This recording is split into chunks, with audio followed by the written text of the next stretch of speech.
General Attorney Pam Bondi came out yesterday and said this about Antifa. Just like we did with cartels, we're going to take the same approach, President Trump, with Antifa. Destroy the entire organization from top to bottom. This seems like a threat towards U.S. citizens because most people at these protests are now being labeled as Antifa, and the president has labeled Antifa as a domestic terrorist organization at this point. How do you even get in that group? Or whatever it exactly is, because it's not a organization. It's more like a movement through history. You can't necessarily just join a group Antifa. They don't necessarily call themselves Antifas, in my opinion. Now let's dig a little further just to educate you guys.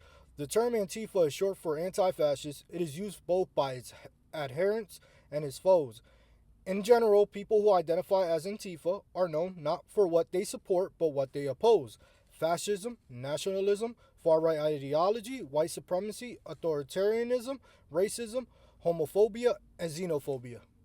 All in all, Antifa doesn't seem like a bad movement to stand behind, especially if you disagree with the current administration's actions as we speak. It's in your constitutional right, your freedom of speech, your right to protest.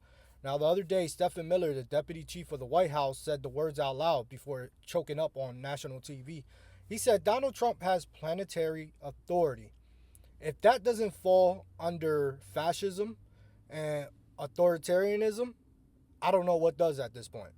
Antifa is just another word, just like woke, that MAGA or these far-right groups misuse and weaponize to dismiss and ridicule individuals that are at these protests.